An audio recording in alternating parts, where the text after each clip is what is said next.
지금부터 6월 21일 새벽 예배를 하나님 앞에 드리시겠습니다.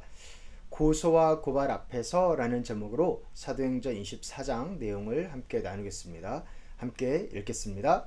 그때 총독이 바울에게 말하라고 머리를 끄덕이니 바울이 대답하였다. 총독님께서 여러 해 동안 이 나라의 재판장으로 계신 것을 내가 알고 있습니다.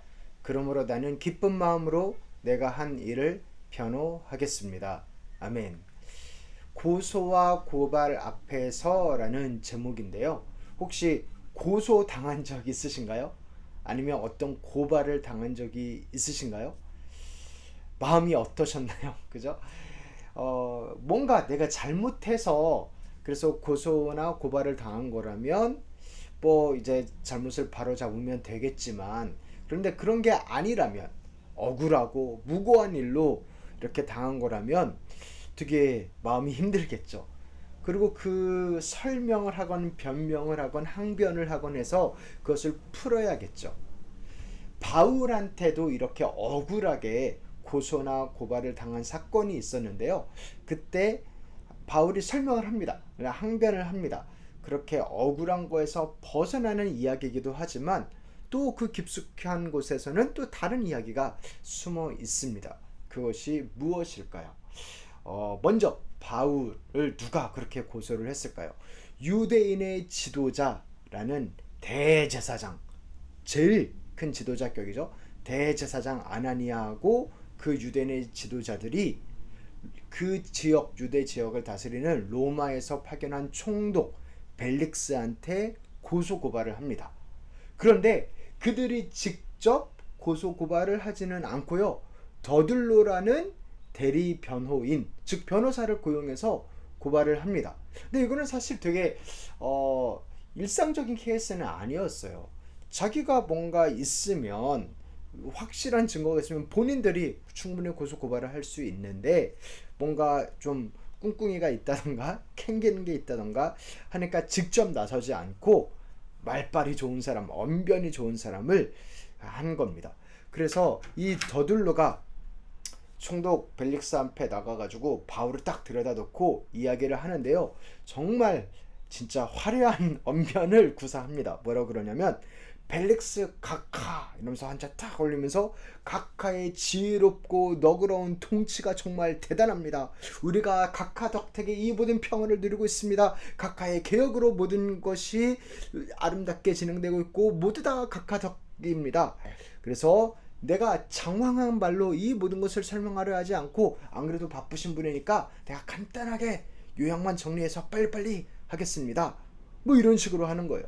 부디 넓은 아량으로 내 말을 들어주십시오. 이렇게 아주 저자세로 참 정치적으로 이야기를 하죠. 그러면서 바울을 기소하는데 크게 세 가지 이유입니다. 그게 말씀에 나오는데요. 우리 함께 한번 보겠습니다. 우리가 본 바로는 이 자는 연병 같은 자요, 전염병과 같은 자랍니다. 그리고 온 세계에 있는 모든 유대 사람에게 소란을 일으키는 자요. 근데 이 전염병 같은 자가 유대인들한테만 문제가 되는 게 아니고 온 세계를 문제 일으키는 자니까 내가 이렇게 갖고 온 겁니다 라고 이야기하고, 또 이 사람을 나사렛 도당의 우두머리입니다. 한마디로 이단입니다. 정통이 아니라 되게 나사렛 예수라는 사람을 따르는 그런 좀 아류의 우두머리입니다. 이렇게 세 가지를 이야기하죠. 그것에 대해서 바울은 아니다 라고 막 이야기만 했을까요? 조목 따져서 설명을 합니다.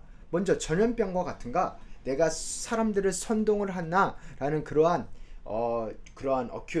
고소에는 바울이 대답하기를 팩트는 이거라고 이야기를 합니다. 뭐라고 하냐면, 내가 예루살렘에 예배하러 올라간 지 열 이틀밖에 되지 않았다는 것은 총독님께서도 곧 아실 수 있습니다. 내가 이스라엘의 그 수도 예루살렘 사람들을 선동하고 그들을 막 이렇게 나쁜 길로 인도하고 있다고요? 나 여기 온 지 12일밖에 안 됐는데요? 라는 거예요. 그거야 뭐 체크하면 다 나오잖아요. 금방 나오는 거잖아요. 바울이 언제 예루살렘에 도착했는지는 누구나 다 알 수 있는 것입니다. 그렇게 내가 지금 예루살렘에 사는 사람도 아니고 밖에서 지금 몇 년 동안을 내가 예루살렘 그 전에 방문한 지도 몇 년이 지났는데 그 몇 년을 다른 데 있다가 여기 와가지고 딱 열 이틀 있었는데 요 열 이틀 때문에 사람들이 막 선동을 당하고 막 이렇게 소란이 나고 할 수 있을까요? 아니 나는 열 이틀 만에 하는 거를 왜 당신들은 유대인의 지도자라면서 그거 하나 못 막나요? 라는 그런 거죠. 그러니까 열 이틀 만에 가능하지가 않다. 내가 그 정도 여기에서 영향력도 없고 그리고 사람들이 그렇게 나를 듣는 사람들도 아니다라는 겁니다. 그러니까 땡 틀렸다는 거죠. 두 번째, 내가 나사렛 도당의 이단 우두머리는 맞는데 앞에서 열심히 일하는 자를 맞는데 그 나사렛 도당이라고 이단이라고 아류라고 말한 게 진짜 이단이냐? 그것도 이렇게 얘기를 하죠. 그러나 나는 총독님께 이 사실을 고백합니다. 그것은 내가 그들이 이단이라고 하는 그 도를 따라 우리 조상의 하나님을 섬기고 율법과 예언서에 기록되어 있는 모든 것을 믿는다는 사실입니다. 근데 그 이단이라고 말하는 거 사실 율법서와 예언서에 나온 것들인데 율법서와 예언서들은 이 아나니아라는 대제사장도 유대인들의 지도자도 다 믿는 건데요. 내가 왜 이게 이단입니까? 저들하고 내가 믿는 게 똑같은데. 네.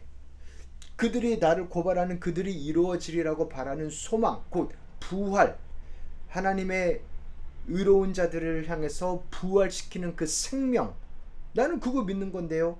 그리고 특별히 나는 내 사랑하는 유대인들을 도와주려고 특별기금, 구제헌금을 가지고 와서 전달하려는 건데요. 그렇게 이야기합니다. 나는 내 결의에게 구제금을 전달하고 하나님께 제물을 바치려고 여러 해 만에 고국에 돌아왔습니다. 내가 뭘 잘못했다는 거죠? 내가 전도하고 와서 그리고 구제금 도와주려고 이렇게 왔는데 그게 뭐가 잘못이란 건가? 내가 유대인을 배반한 건가? 아니다. 이야기를 합니다. 그 다음에 세 번째로 성전을 무시했나? 정반대입니다. 바울은 성전의 정결 예식을 그대로 따랐습니다. 엄청나게 존중했습니다. 그들은 내가 제물을 바치는 절차로 성전에서 정결 예식을 행하는 것을 보았을 뿐이고 내가 작당을 하거나 소동을 일으키는 것을 보지 못하였습니다. 내가 성전에 있는 건 맞는데 거기서 예식을 드렸지 내가 막 사람들을 막 다녀서 막 이렇게 작당하고 모의하고 소동 일으키는 거 그거 없었다. 사람들한테 물어봐라. 없었다. 그리고 그렇게 내가 소문을 막 선동을 일으키는 것을 본 사람이 있다면 증인 데리고 와라. 증인. 그 얘기합니다.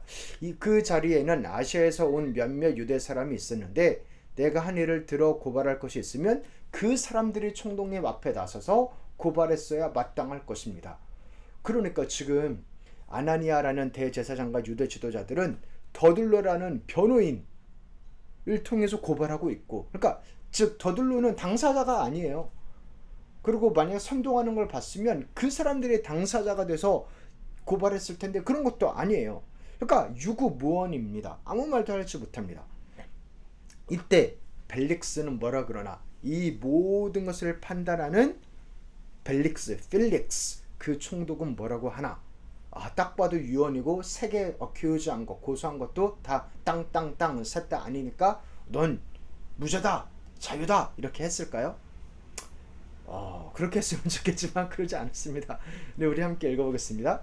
벨릭스는 그 도와 관련된 일을 자세히 알고 있었으므로 천부장 루시아가 내려오거든 당신들의 소송을 처리하겠소 하고 말하면서 신문을 연기하였다.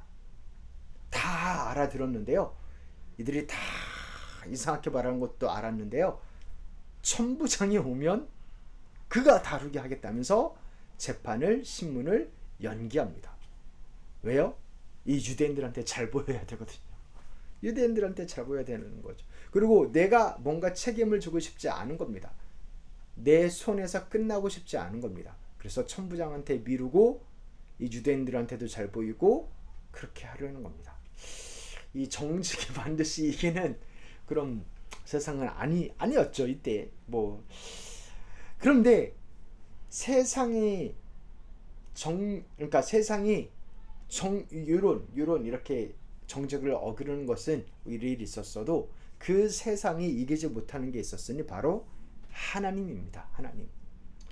이렇게 억울한 재판 과정이 있었는데 그리고 억울한 판결 아니면 유야무야 하는 것이 있었는데 그럼에도 불구하고 하나님의 뜻은 이루어졌습니다. 그러니까 바울이 고생하는 게 억울한 게 하나님의 뜻이란 게 아니고요. 하나님이 이것을 활용하셔서 바울을 결국 로마에 데리고 가는데 활용하시는 것입니다. 먼저는 바울을 보호하는 거죠. 바울이 자유롭게 풀려났으면 바로 사람들이 암살단을 이렇게 보내서 죽였겠지요.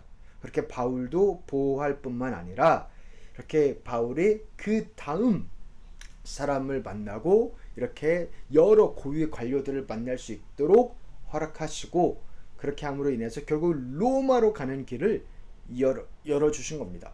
그렇게 바울은 여러 사람들 앞에서 담대하게 하나님의 살아계심을, 하나님의 역사하심을, 하나님의 도가 확실함을 그것을 들고 싸워서 이길 때 하나님이 인도하심을 여러 사람들한테 증명하신 겁니다. 그렇게 바울은 가감없이 하나님의 말씀을 전했고 하나님은 그의 삶 가운데 구체적으로 역사하셨습니다. 그리고 또한 저는 또 하나가 정말 참 은혜로운 것 같은데요. 참 너무나 감동적인데 바울은 예수님을 진짜 닮아 있습니다. 이렇게 재판정에 서는 것도 마찬가지고 억울하게 고소를 당하는 것도 마찬가지고 무죄인데 억울한 고발을 당하는 것도 마찬가지고 그런데 불구하고 하나님의 진리이심이 드러나겠지요. 왜냐하면 예수님의 삶이 그러했으니까. 결국 이 모든 과정 가운데서 하나님이 살아계시고 하나님의 진리가 승리하는 것을 바울도 보겠지요. 예수님을 향해서도 예수님 삶에서도 그것을 보았으니까. 그렇게 예수님을 닮아 있는 모습을 봅니다. 사랑하는 성도 여러분, 정말 우리가 그 예수 닮기를 이런 모습 저런 모양 모든 면에서 예수님을 닮기를 그리고 예수님의 부활의 생명과 그 하늘의 은혜와 능력과 그 하나님의 그런 놀라운 지혜를 우리도 누릴 수 있기를 우리의 삶에서도 그 예수의 향기가 더욱더 드러나기를 기도합니다. 그래서 그 기도가 오늘 아침의 기도가 됐으면 좋겠고 정말 기도하기를 우리 하나님의 그 구체적인 인도하심 덕택에 우리 삶에 예수님의 향기가 담기시기를 다시 한번 우리 교회 성도님들을 축복하며 주님의 이름으로 축원합니다. 이제는 우리 주 예수 그리스도의 은혜와 하나님 아버지의 사랑과 성령님의 교통하심이 고소와 고발을 당하는 억울한 것 가운데서도 그냥 억울하고 끝나는 게 아니라 예수 그리스도의 부활, 예수 그리스도의 보호, 예수 그리스도의 성취, 예수 그리스도의 인도를 누리며 그 하나님의 그 반전이 있기 때문에 다시 용기를 내며 기도하며 나아가는 우리 귀한 성도님들 한 분 한 분 가운데 이제부터 영원토록 함께 했을지어다. 아멘.